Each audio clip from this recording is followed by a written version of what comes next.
Plaintiff Rukia McMiller says the defendant is her mother, and growing up, she was abusive. Rukia claims the defendant not only beat her with a water hose, but she also regularly beat her with her hands. She's suing her mother for unreturned property. Defendant Victoria Wells and her daughter Anita Williams admit that Victoria beat Rukia, but says it didn't do any good because Rukia is still disrespectful and vindictive. Victoria's countersuing for the balance due on a car and emotional distress. Start with you. Okay, growing up, my mother was very abusive. She used to beat me with a water hose. I used to get the switch. How many years ago was that? What years? I was 15, 16, 17. And you don't know what years those are? 1998.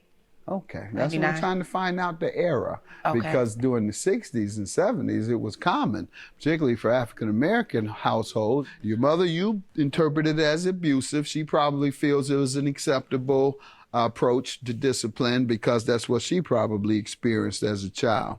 And that's the case with a lot of folks now, particularly in the older generation. They say, okay, my mom used to do it to me, so ain't nothing wrong with doing it to my kids. Yes, it is. Shouldn't do it. Interpreted as abusive. She probably feels it was an acceptable approach to discipline because that's what she probably experienced as a child. And that's the case with a lot of folks now, particularly in the older generation. They say, okay, my mom used to do it to me, so ain't nothing wrong with doing it to my kids. Yes, it is. Shouldn't do it. Plaintiff Rukia McMiller says the defendant is her mother, and Rukia claims she used to beat her with her hands and a water hose. Go ahead. Okay, she used to beat, like physically beat me. She beat me up for not washing her clothes outside in front of my the company. hose? Did she ever use her hands on you? Yes, she did. Okay, I didn't hear much about that growing up. Go ahead. Yeah, and I got beat up for not washing her clothes. I had it rough as a kid. I didn't know who my father was until my mid-teen years. He passed away after we got close. Growing up, basically, like I felt like she played favoritism between me and my sister. She was approved for Section 8. She gave my sister her Section 8, as well as she put my sister car under her insurance. Your sister was an adult, obviously. Yes, she was an adult. And how old were you? When she gave your sister the Section 8, how old This was were a couple years ago. Okay. I was later told that she gave her the Section 8. Okay, and you're low income as well? Yes, I am. Okay, so she could have given it to you. Yes, and we both have one child apiece. Okay. Our kids are 16 days apart, so I feel like she pays Wait a minute. Okay, on that. But you have other instances over the years where she's played favors clearly? Yes. Okay, in this case, she certainly made a choice that was one-sided, that benefited one child when two needed the same thing, but she had to choose. If what you're saying is true, but she's about to tell me something. Okay, sir. As far as the Section 8 is concerned, Anita was in my household. Rukia wasn't when I applied for Section 8, and they told me that you can only pass it down to the child that's in your household, not the child that's outside of your household. So that is why I made too much money. So they told me I can pass it down to Anita. That sounds reasonable, and it sounds like it's a fair law, because the essence of it is when you move, the person living with you has no place to go. And they were living with you under the tenancy of Section 8. And so that means that they're going to be left needing Section 8 also for that same premise. And then once you're granted Section 8 status, you can take that status and rent wherever the landlord accepts Section 8. So, Okay. got that. All right, and you want to address any of the other allegations? She said I want to address her saying that I was abusive. I did beat Rukia, but it didn't do any good, Your Honor. Rukia was a very disrespectful, vindictive person. Give me some examples of the disrespect towards you. Towards me. Rukia was at my mother's house. And what age? She was 15. Okay. 15. Mm-hmm. She was at my mother's house, and she had made a cake. And I said, Rukia, can I have a piece of cake? She looked at me. I said, Rukia, can I have a piece of cake? She said, no. I said, oh, she don't really mean that. I got a piece of cake. Rukia smacked that cake out my hand, and it went flying over the place. I don't believe that. You do what? I don't believe that. She's Miss Keep It Did you do 100. that? She'll tell the truth. I was 17 when that happened. Even older. Yeah, what happened Even was more mature. I had got a cake made. She asked me prior to a phone call, she said, can I have a piece of the cake? I never answered her. I got a phone call. She said, oh, well, such and such just called. I said, well, why didn't you bring me the phone? I had an attitude. So when she asked me again, can she have a piece of the cake? I said, whatever. She said, so what do whatever mean? I said, whatever. So she took it upon herself to get a piece of cake. I said, don't eat my cake. She said, and if I do, I said, if you eat my cake, That's I'm going to a lie. smack it out your hand. She attempted to eat the cake, and I did smack it I out her don't know how hand. crazy you sound. Let me find out anything else you want to tell me about the background with your daughter. She's very vindictive. She was Something very, had to happen if she talked to her mother like that and smacked cake out of her hand. Something had to happen. No, I'm saying she The was. police would have to come because that is an assault. Anytime you do something maliciously to something that is attached to a person's hand or body, that's an assault. Anything that's Well, an I didn't call extension of your body. I didn't call the police on her, Your Honor. Okay, you should have. Next time when you have a 17-year-old or even a younger person, at this day and age, you just call the police. That's the best you can do. Plaintiff Rukia McMiller says the defendant is her mother, and Rukia claims she used to beat her with her hands and a water hose. All right, let's get to the property you're suing her about. Okay, so I was living up under my grandmother. My grandmother owned a 2-family home. I've been back and forth to my grandmother's house. In 2013, my grandmother passed away. My mother and my aunt inherited the house. My mother moved into the house. She actually threatened to put me out for unpaid rent. I didn't have the hot water tank working for 3 weeks in Buffalo. I paid half of the rent. She wrote up a 3-day eviction notice threatening to put me and my son out if I didn't pay the rest of the rent. Going forward, I realized that we had a rodent problem, a bad rodent problem. The rats was in the cabinets. They were eating all my food. So in January, my mother called the police on me because she wanted me to go downstairs, and I told her I'm not going downstairs with the rats. She called the police on me. The police officer told her that they can't do anything because I had been staying upstairs in her apartment for more than 90 days. I left the house. I was homeless, back and forth to friends' houses for 2 months. I got my own house in March. I haven't went back to her house. Good, because I wouldn't have let you stay there in the first place. If you did that to me, if you treated me like that as my child, just smack something out of my hand and then come try to knock on my door talking about you want to stay there, I said, you better go sleep in the car. And if you don't have a car, go sleep on that ground. You would have never been there. Go ahead. Okay, talking about she's suing you for rent. You wouldn't have walked in the door. So basically, I've been gone since January, but I moved into my house in March. She called you to be homeless?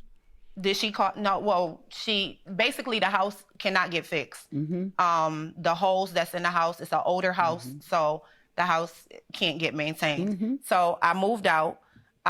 Basically, I haven't went back to the home to get my things because I haven't had the money to pay for movers and everything. When did you move out? You said when? Yes, ma'am. I left in January, but I didn't get into January of what? 2019. And what you didn't do what, you're saying?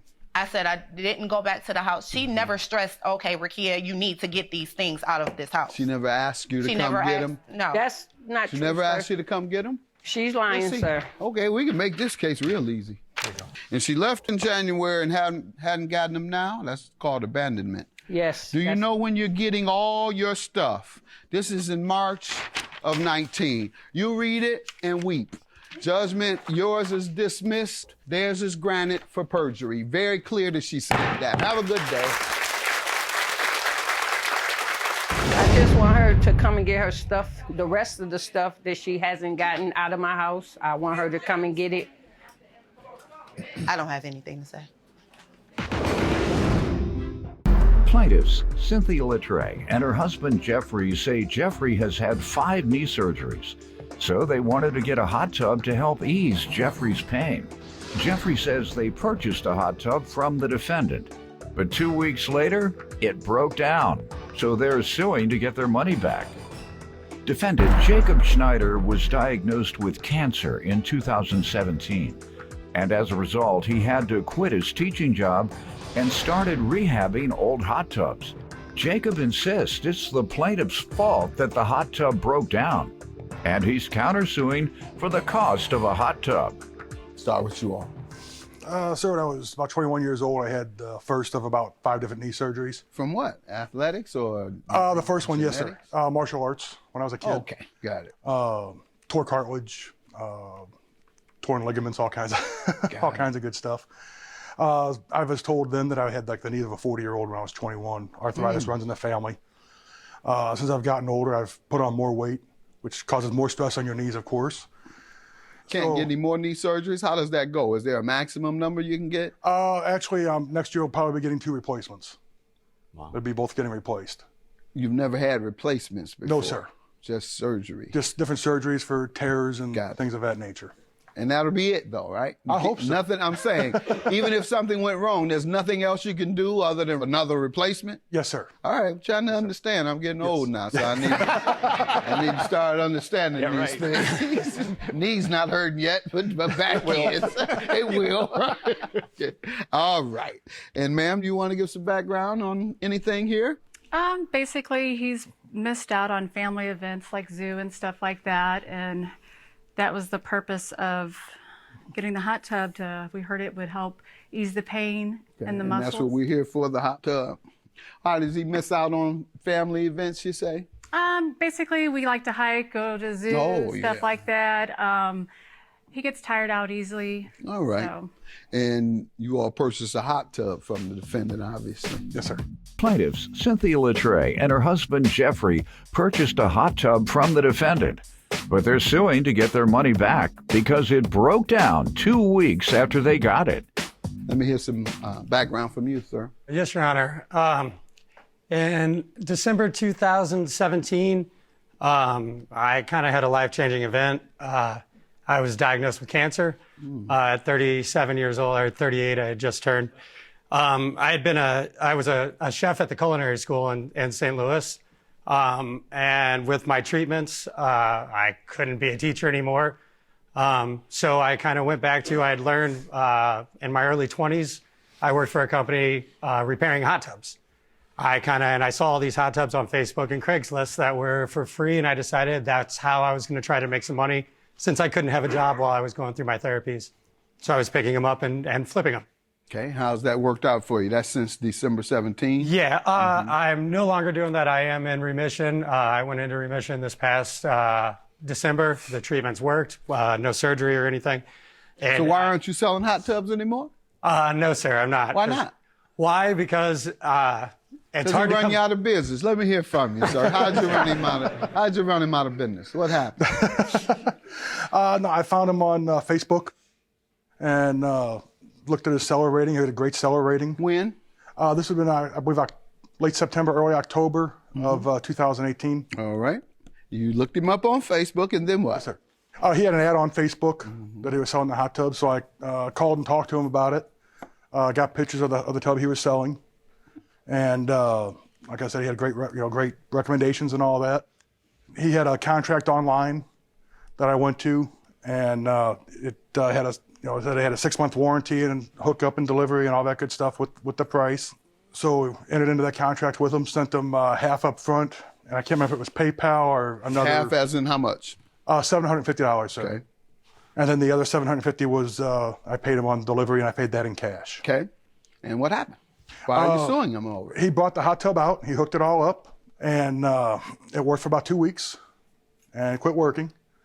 I called him up. He did come out and try to repair it several times. After, I don't know, probably 4 or 5 times coming out, he brought a different tub out and hooked it up instead. Well, first, let me ask about what you believe to be the cause of the problem with the first hot tub. In particular, you operated it for 2 or 4 weeks? 2 weeks, sir. 2 weeks. So It's how not did it operate for 2 weeks, and what did you see occur? I had leaks. It was leaking, and then the heater stopped working. And like I said, he came out 4 or 5 different times to work on it. Was anything discussed about the problem? I talked to him when he showed up. Yeah, you know, What did he say? He believed. he said was he would take care of it. But you all didn't discuss what the cause might have been? I believe the first time it was the heater was bad. No, we discussed it. Okay, let me Yeah, hear yeah, from we did him, discuss sir. it. When I came out, sir, what had originally happened was I was inspecting it and I was looking, there was a pressure heat sensor. It basically turned the heater on, but whenever it would kick on and off so that it didn't obviously just heat completely like all the time, you know, it would come to boiling, that had burnt out.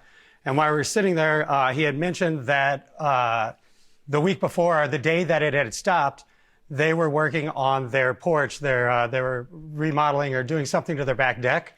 And they had plugged something in and it threw the breakers. And when he turned those breakers back on, he told me that the tub never came back on. Sir, that's You not tell him true. that? No, sir. Yes, The absolutely. tub was a 220 volt tub. Anything on my back porch would have been 110. So That's you two think it was separate because circuits. because all the electricity went off and Well, no, came sir. back on? No, sir. It's because he is right. It was a 220 volt tub, but Mr. Latre is an HVAC guy, but he ran the electricity to it.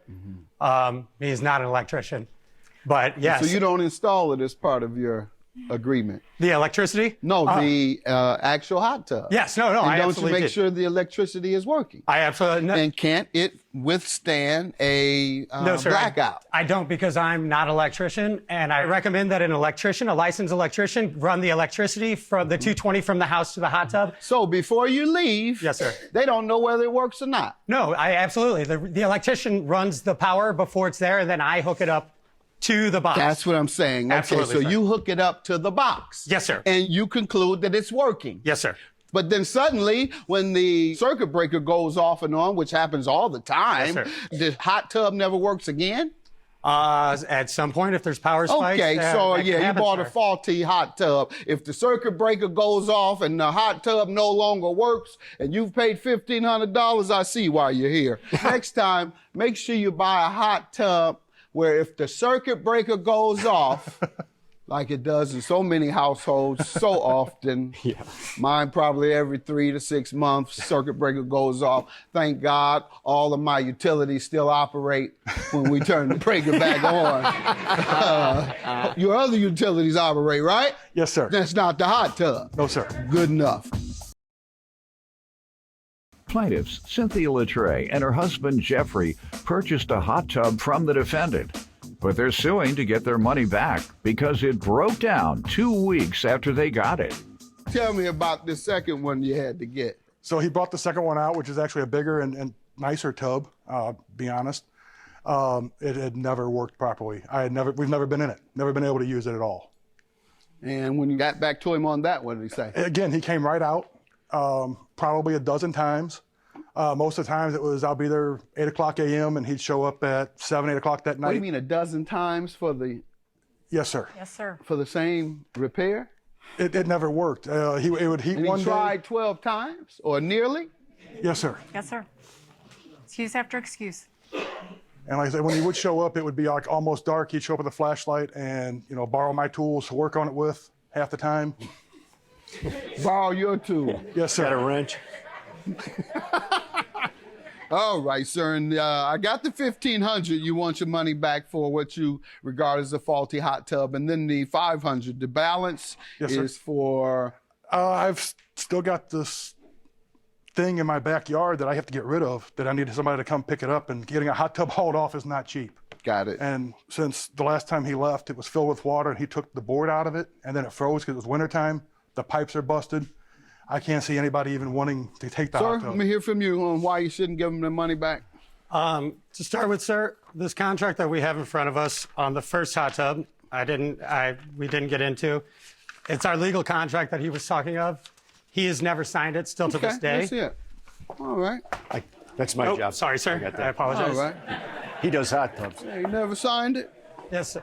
He has never signed it to this day. Oh, okay.